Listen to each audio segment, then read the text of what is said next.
Welcome to Chapter 6, Verbal Communication. I thought I'd start with a funny meme that says, age is just a number. False, age is a word. And the reason why I start with something as simple as that is the idea that all of our words have meaning.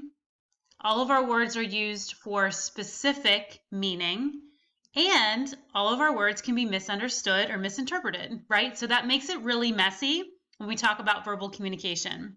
I'm really sad that we can't be together in class for verbal communication because I had a couple fun activities where you kind of close your eyes and you're blindfolded and you're given verbal communication, and then the entire class ends up with the end result being completely different, even though my verbal communication to the class was the same. It was a really fun activity, so I'm very sad that we can't do that, but that's okay. We will prevail. So let's get started on verbal communication. I'm going to introduce this idea by starting with a simple phrase.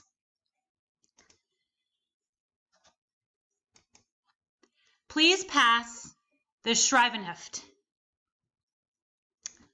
Do you know what that means? Please pass the Schrijvenheft. It's a different word in a different language. We've never heard of it before, right? Unless you do know this language.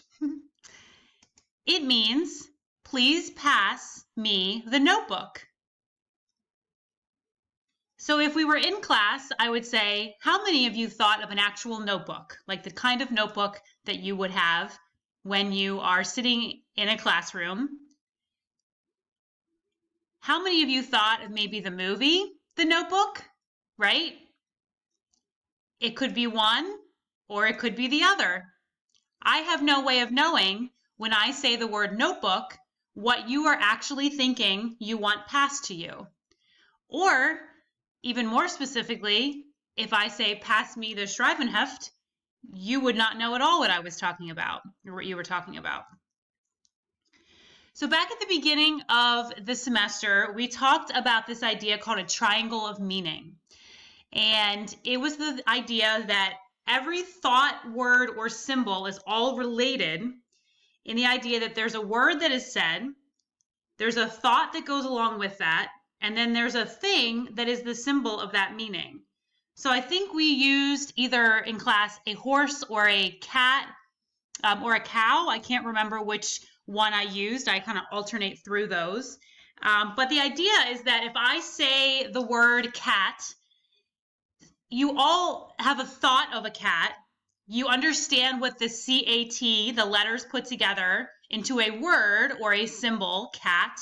And then the idea of what you're picturing is all different.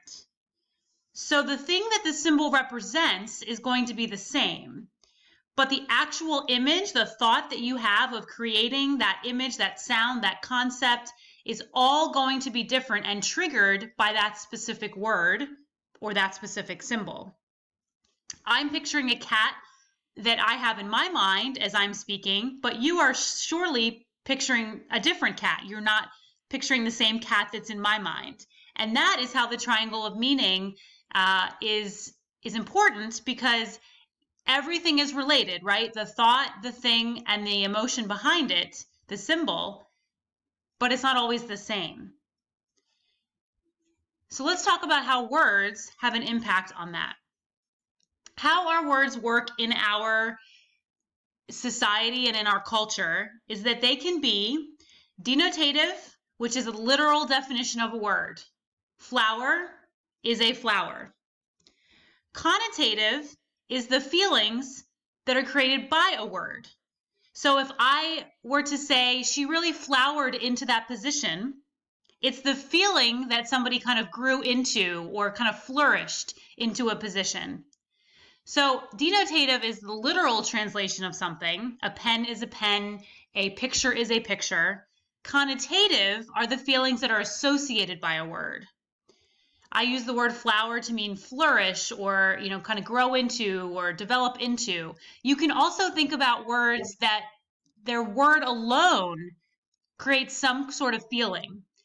Polarizing words like love and hate, murder, happiness, even words to describe people we know, mother, father, right? Those create some sort of feeling, grandmother, grandfather, things like that.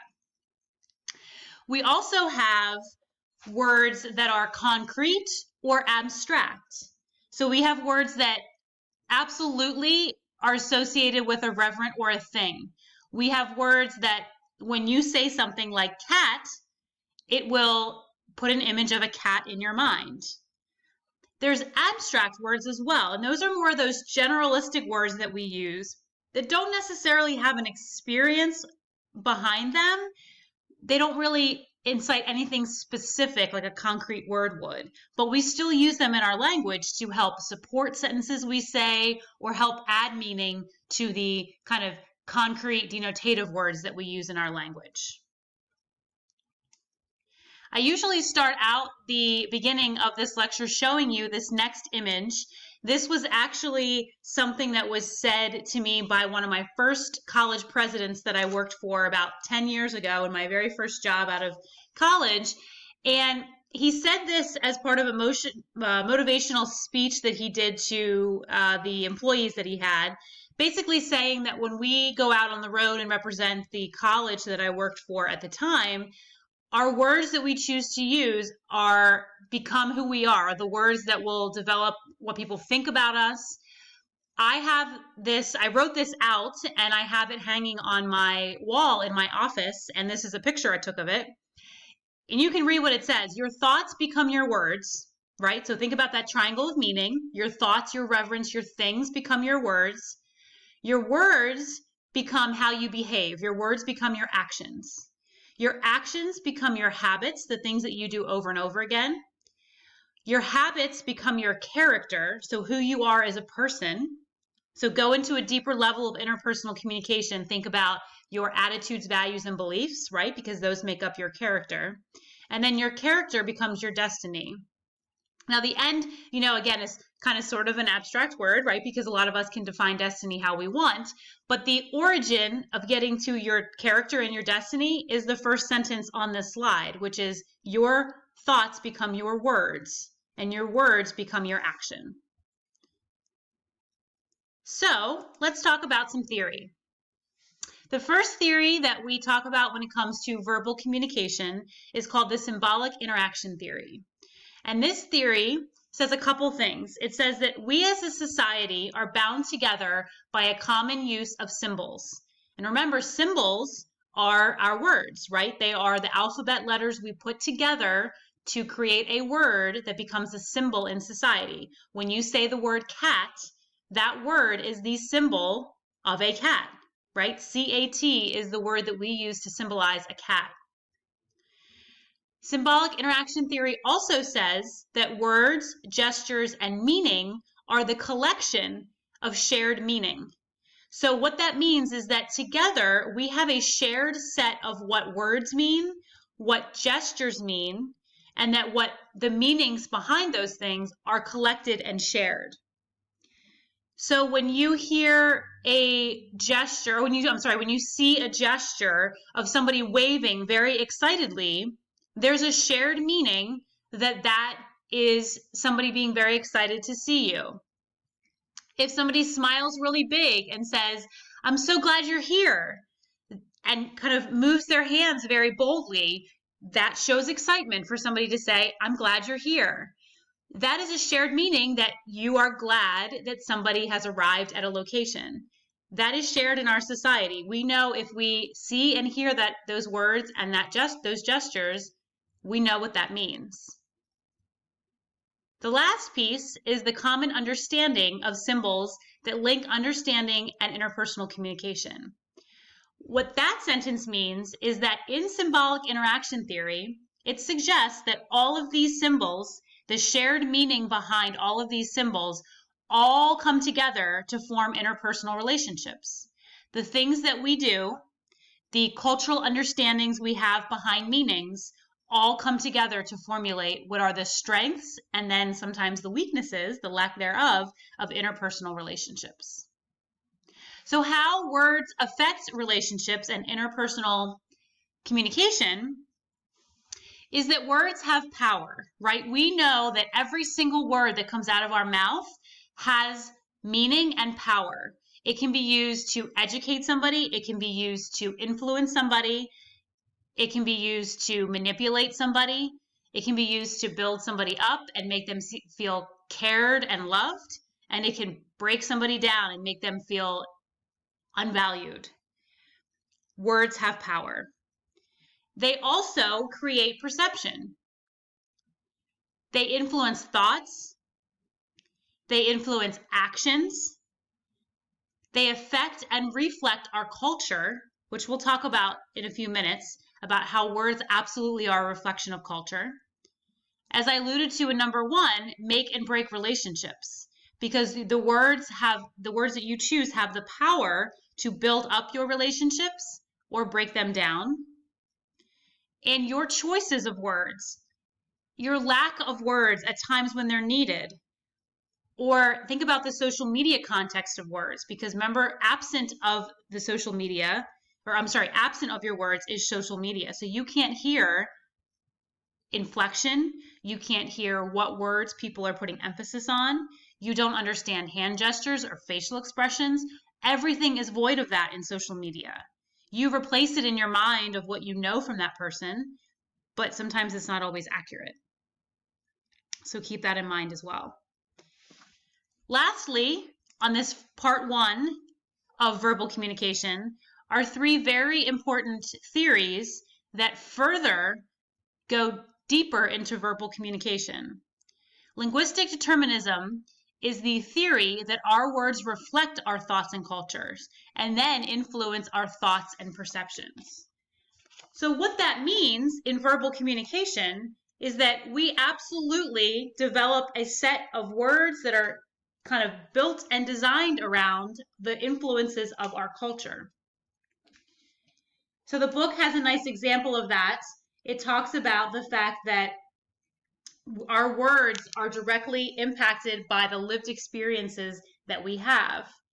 And they have a brief example of words that are used around a grandfather and the thoughts and culture that that person brings to the table versus somebody who's from maybe your own current generation and how that influences thoughts and perceptions.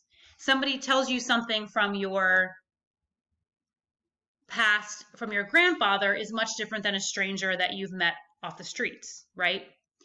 The second one is linguistic relativity, and that is the idea that each language includes a unique set of features that are not found in other languages. So we have words that we use that are unique to our own culture and our own subculture.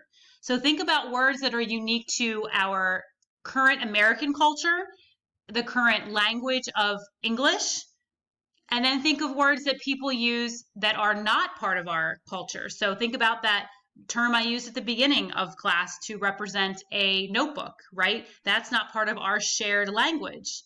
Linguistic relativity says that you have your own unique features that you can't associate with if you don't know that unique language or that unique culture.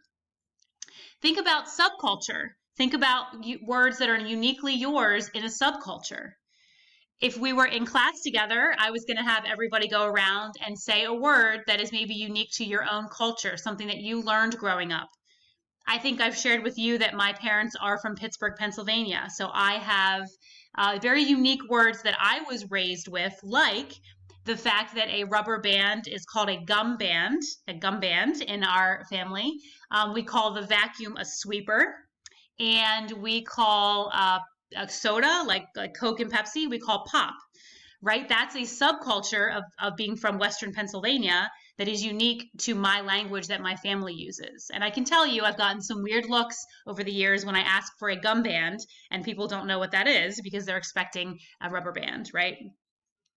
All this comes together in this Whorf hypothesis that says that our language is directly reflectant of our culture and our thoughts. And our thoughts and culture is definitely reflective of the language we use to describe our world. The idea behind this hypothesis is that these things are interchangeable and cannot be separated. Language reflects your thoughts and culture.